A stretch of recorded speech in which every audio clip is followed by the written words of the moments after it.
Bismillahirrahmanirrahim. Assalamualaikum warahmatullahi wabarakatuh.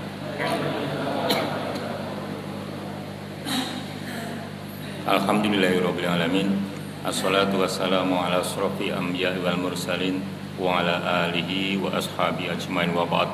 Ittaqullaha haqqa tuqatih wa la tamutunna illa wa antum muslimun. Bapak-bapak, ibu-ibu, hadirin wal rahimakumullah, kita lanjutkan kajian tafsir surat Quraisy.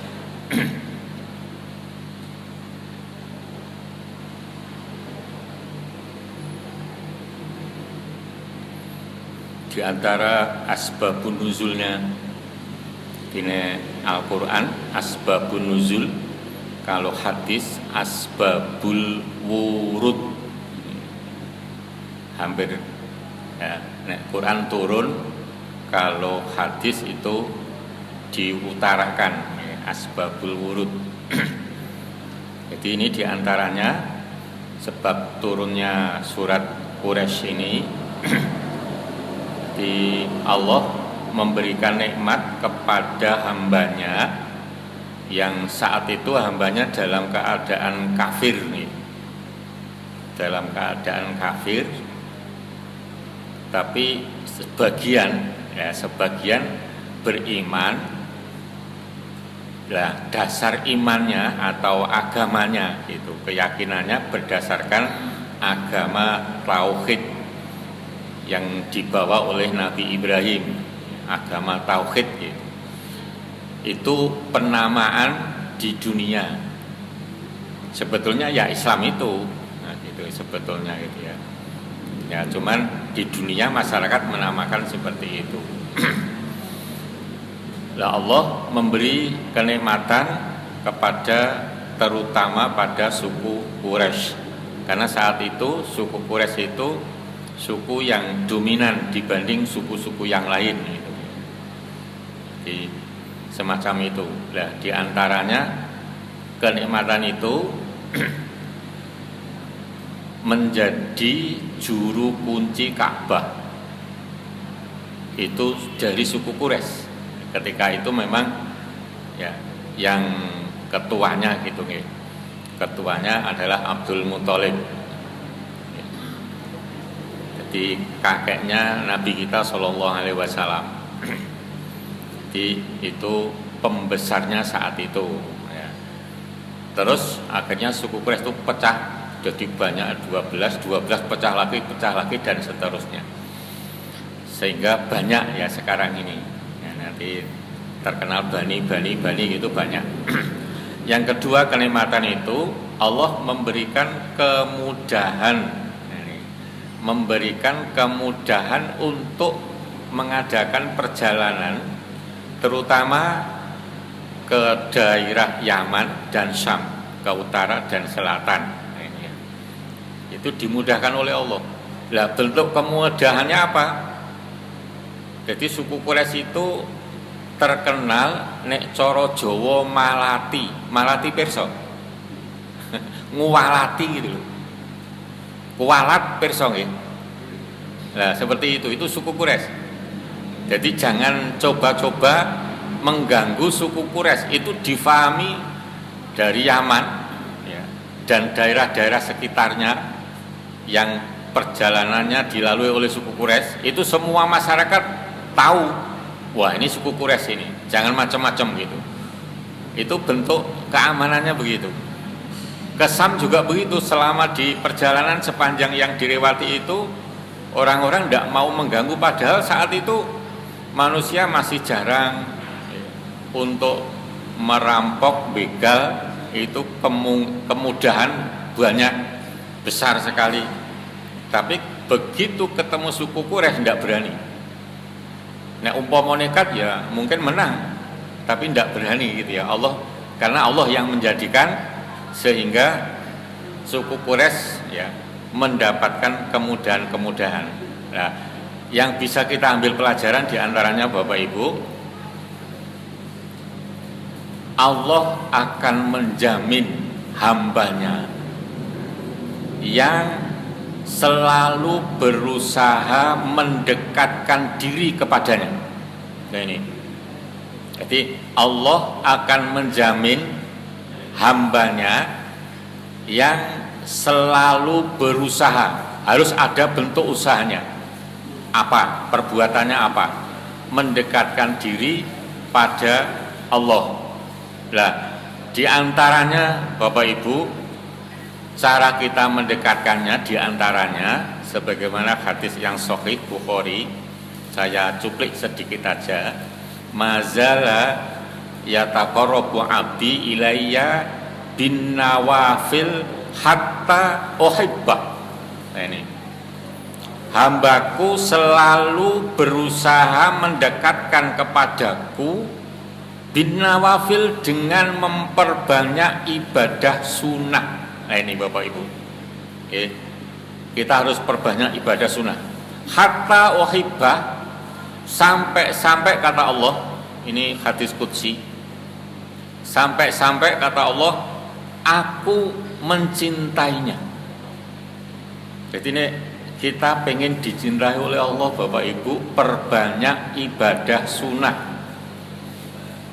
Di antaranya cara nanti memahami, dimulai dari sholat sunnahnya, mulai dihitung jumlahnya banyak, itu harus lebih dari 17 rakaat.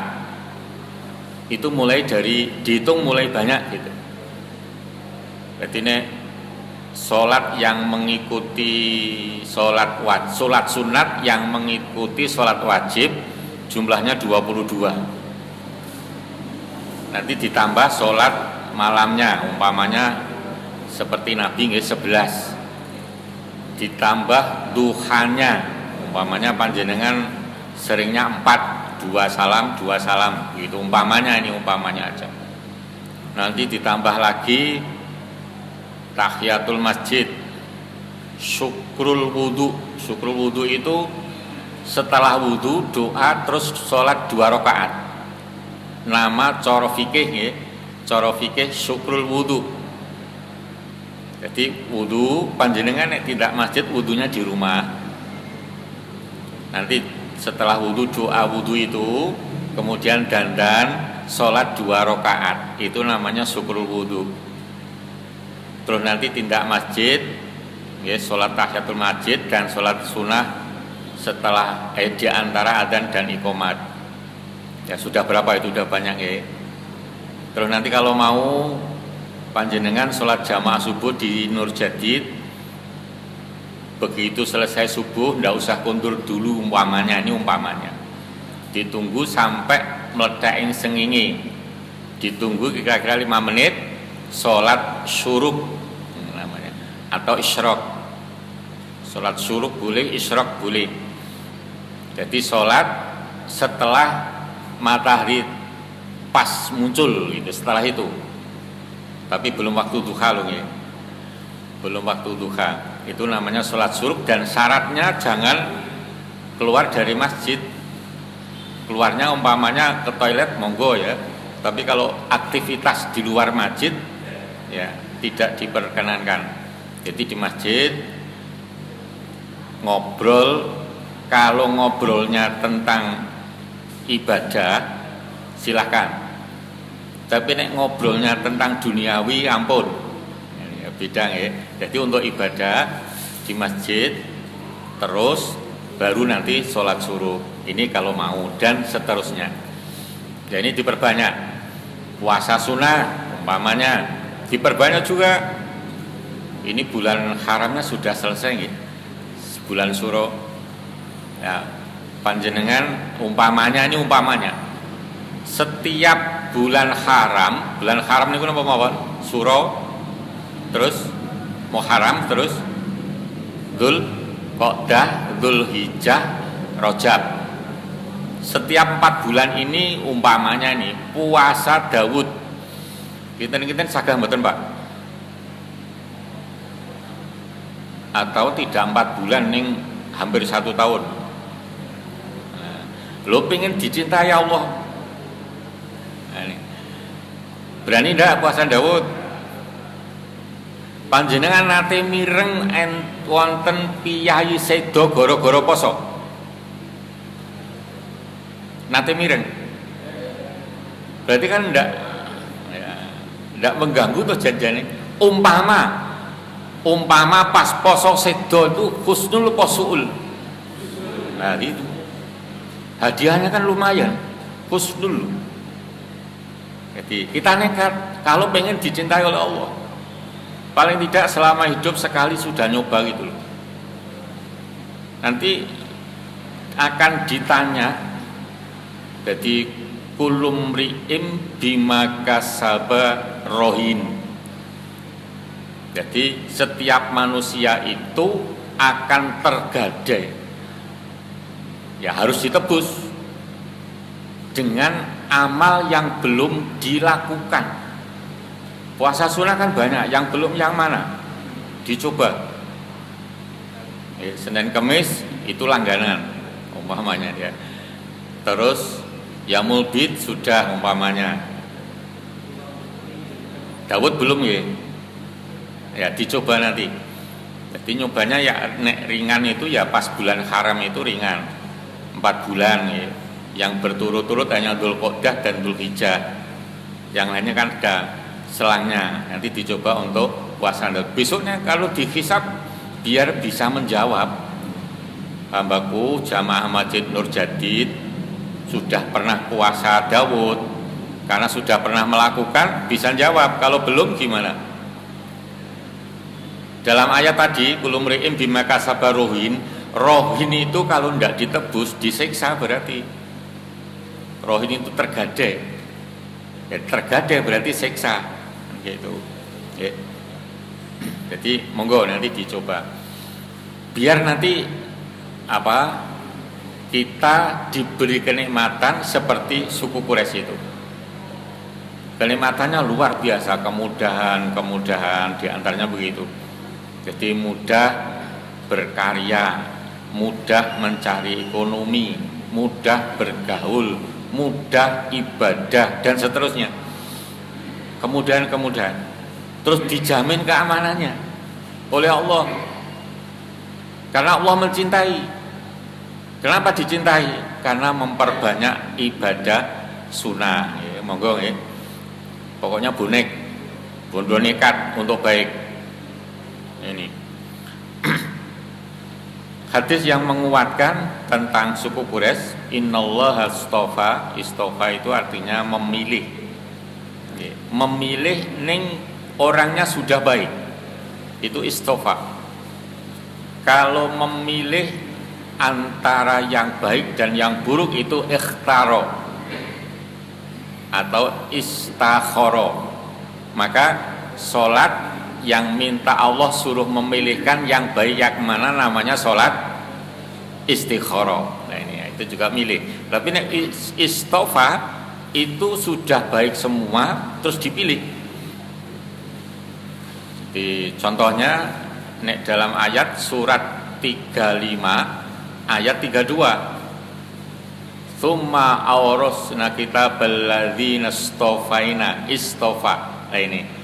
Jadi Allah sudah memilih hambanya yang beriman. Berarti yang beriman kan baik. Dipilih untuk apa? Dikelompokkan menjadi 3 kelompok. Nanti panjenengan baca surat 35 ayat 32. 3 kelompok itu rodok keluar sedikit nggih.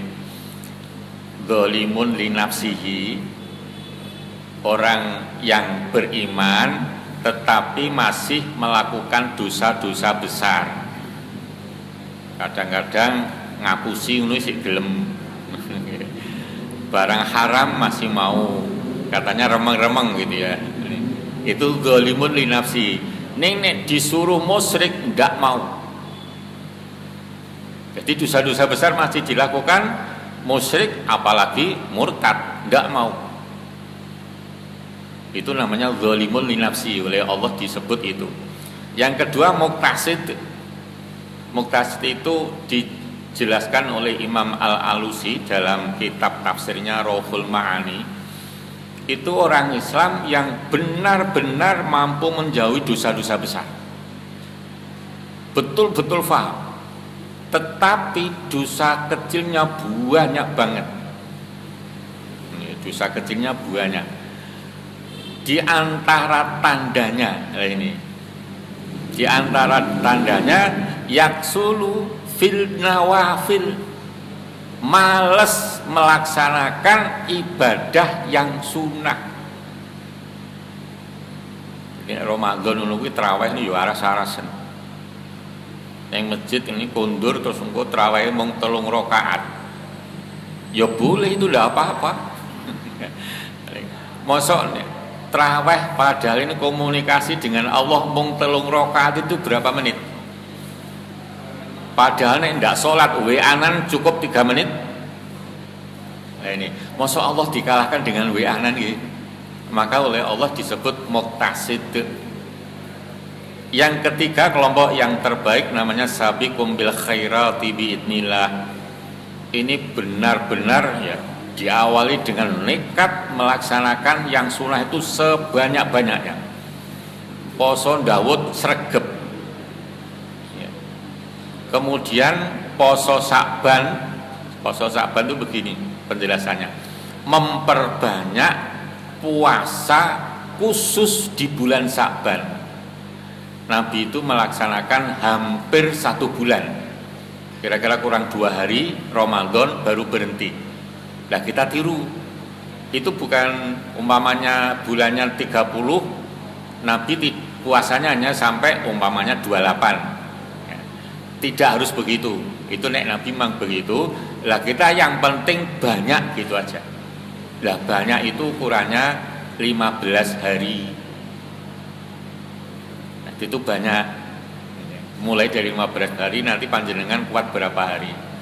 Itu khusus di bulan Sa'ban. Khusus di bulan Dzulhijjah nek mau jangan hanya 9 saja, tapi mulai dari tanggal 1 sampai 9. Kan sunahnya memperbanyak amal soleh ya, wujudnya amal soleh diantaranya puasa sunnah dari mulai tanggal 1 sampai 9. Ini cara kita mendekatkan diri kepada Allah. Karena kita yakin Bapak Ibu, nek saya itu melaksanakan sholat 5 waktu untuk khusyuk itu nek saya sangat sulit nek panjenengan. Pripun? Kanso. Nah, untuk nambah tadi, untuk sulit kan sangat sulit, berarti nilainya kan jelek. Nah, untuk menambah nilai jelek itu dalam hadis rawahu Ahmad dijelaskan memperbanyak sholat sunnah. Di antaranya itu 1. Yang kedua, panjenengan nek jadi makmum nggih, merapatkan sop itu mampu toh nggih? Gampang nggih? Nah ini terus dilakukan. Karena pahalanya banyak. Di antaranya 1, menyempurnakan sholat. Yang kedua, seluruh malaikat mendoakan panjenengan yang merapatkan tadi, yang mepet. Jadi kadang kan teman kita dipepeti niku malah geser, pepetine geser, bar sholat ngelokke, sholat kok ngesek-ngesek. Nah itu diberitahu, ini lho pahalane orang ngesek-ngesek itu, pepet niku kudu mepet, sing mepet niku bawah ya suku dan lengan atas mepet gitu loh nggih. Itu pahalanya banyak untuk nambah sulam tadi, nambah yang nilai sholatnya buruk. Khusyuknya angel banget. Ya gitu. Terus nek diatur imam, ampun hanya muni sami'na wa atokna, ning diem begegek kon geser muk. Yang betul itu diam, ning manut geser rapat niku. Jadi tidak ada jawaban sami'na wa atokna nggih. Jadi nek imam sawu sufakum atau yang lain umpamanya ya iktadilu wastaqimu watarosu, itu ndak ada sauran sami'na wa atona, ndak ada. Ning nyauri gerakan. Nah gitu loh nggih. Ning nyauri gerakan, mepet, rapat, lurus, itu pahalanya besar sekali dan itu dilaksanakan mudah. Lah yang mudah-mudah itu kita openi dilaksanakan dengan baik, insya Allah nanti pelaksanaan sholatnya dinilai baik. Begitu. Terus diperbanyak sholat sunnah. Dalam hadis yang singkat aja dalam terjemahan. Jadi di hari kiamat nanti amal yang diperiksa pertama adalah sholat. Allah dawuh pada malaikat, wahai malaikat, si A kamu periksa sholatnya. Begitu diperiksa, malaikat matur, ya Allah, sholatnya hamba ini salah satu jamaah Nur Jadid welek banget. Ya. Terus kamu periksa sholat sunatnya, begitu. Sholat sunatnya diperiksa oleh malaikat, sholat sunatnya beres ya Allah, maksudnya beres banyak. Kalau begitu wah malaikat, berilah nilai sholat hamba ini sholat yang baik tuh. Para iman-iman nggih. Jadi, lah sholat yang baik itu kata Nabi dilakukan di rumah kecuali wajib 5 waktu ini. Ya, selain wajib 5 waktu itu di rumah. Ini biasanya di rumah halangannya banyak nggih. Begitu niat mau di rumah teko omah enek tamu ra sida salat. Jadi sholat di masjid aja dulu kan gitu ya. Jadi ini Bapak Ibu, mari kita lakukan dengan ikhlas, tulus, lillahi ta'ala dan sungguh-sungguh. Insya Allah surat Quraisy itu sudah apa nggih? Ora apal kebangetan. Iya ya, sudah sholat seprono seperti ini Quraisy saja ndak apal niku kebangetan nih. Ada yang saya hafalannya hanya 3 kul Pak. 3 kul ya, nanti ditambah ya. Pokoknya hafalannya ditambah meskipun guys 1 semester 1 surat tambahnya, tapi kan tetap tambah. Itu lebih bagus daripada mung 3 kul plus Quraisy dan Al-Kautsar. Al-Asr ya. Ditambah mulai remaja mung kuwi wis putu barang ora tambah-tambah. Ya kita tunjukkan pada Allah kita peduli kepada Al-Qur'an. Ya. Jadi syukur yang panjang-panjang ya dihafalkan. Ada yang ngeluh gini, Pak, saya itu hafalan tuh sulit banget. Itu karena ikhlasnya belum muncul. Cik mikir dunya. Nek ikhlas menghafalkan nilai ta'ala insya Allah enggak. Itu sulitnya yang di awal Bapak Ibu.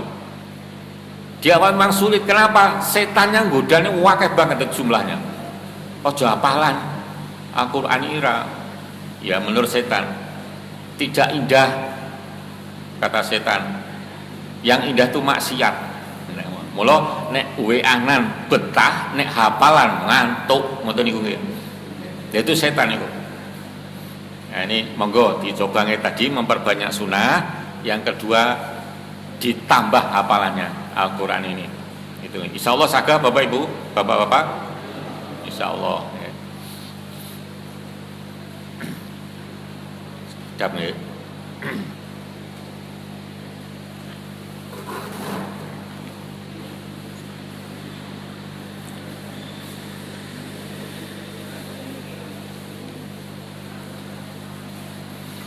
Surat ayat yang pertama, A'udzubillahi minasyaitonirrajim, bismillahirrahmanirrahim. Ila fi Quraisyin, kurang lam niki nggih. Ila fi Quraisyin, terhapus lamnya. Ini gane panjenengan wis hafal nggih, saged maos to.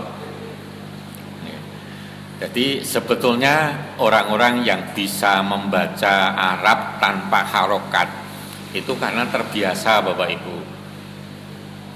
Ini jenengan tulisan basmalah tanpa harokat ya iso moco karena sudah terbiasa. Nah ini sebetulnya seperti itu. Dan yang terbiasanya banyak maka bacanya juga banyak. Jadi li ilafi linya untuk ya menjaga itu tidak ada, tapi tersurat ya tersirat ada. Gitu. Ilaf itu artinya al-adah, kebiasaan. Ilaf atau adah. Nek Jawa adate. Adate itu dari bahasa Arab, adatun.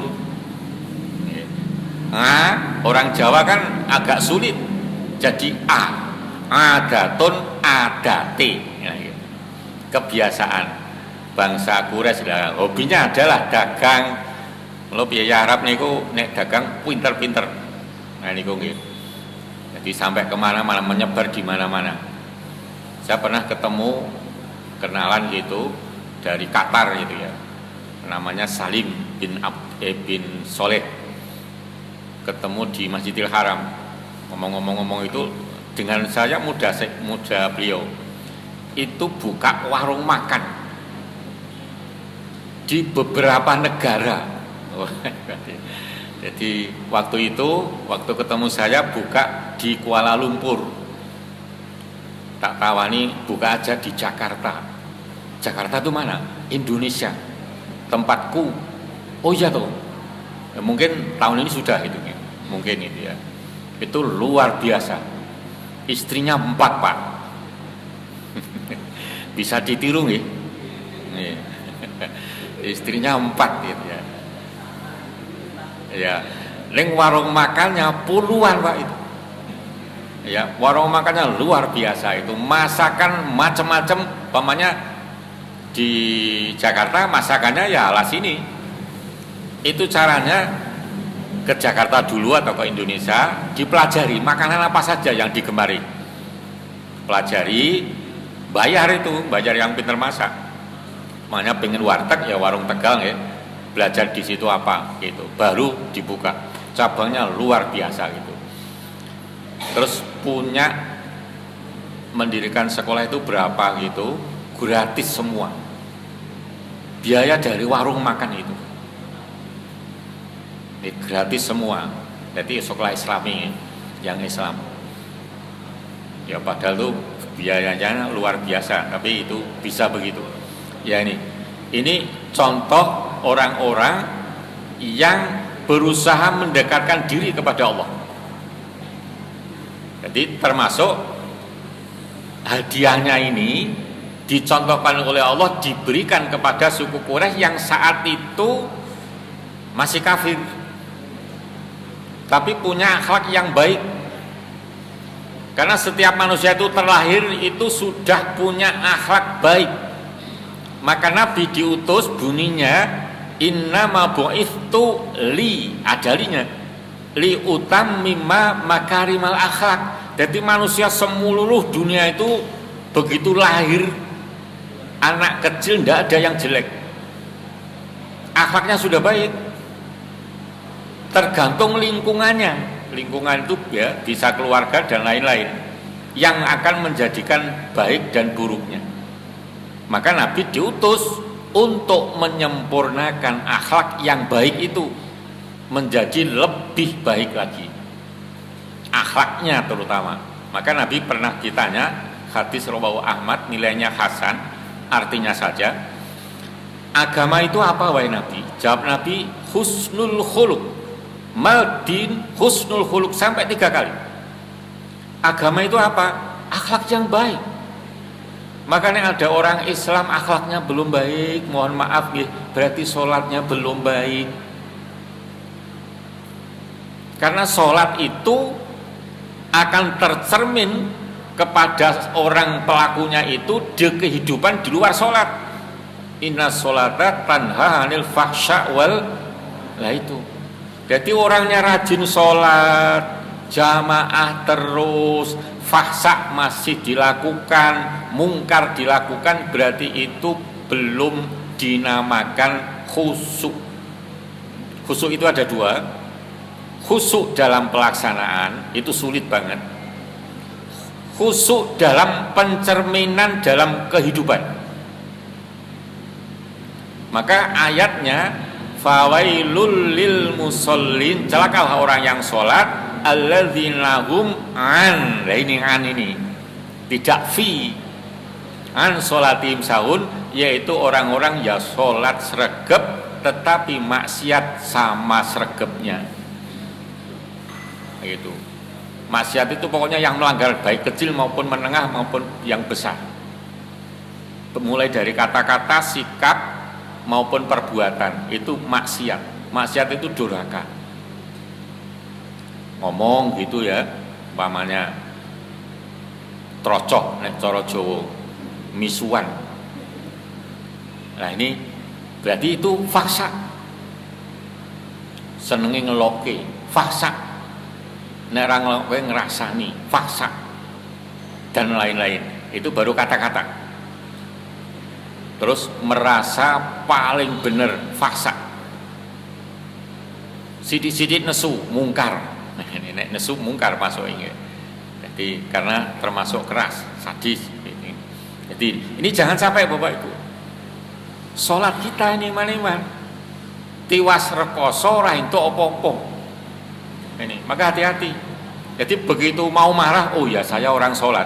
Ingatnya gitu. Biar sinkron antara sholat dan perbuatan. Mau ngelakuin, astagfirullah, saya orang sholat. Mau marah, astagfirullah, saya orang sholat. Begitu caranya. Dididik, pikiran itu dididik. Biar sholat gitu. Jangan maksiat. Nanti begitu maksiat, iblis berkata, la uzayyinna lahum fil ardi. Nah ini. Iblis matur sama Allah, ya Allah, hamba-hambamu atau anak turun Adam akan saya jadikan memandang maksiat itu jadi baik. Semacam itu. Karena tadi membiasakan diri.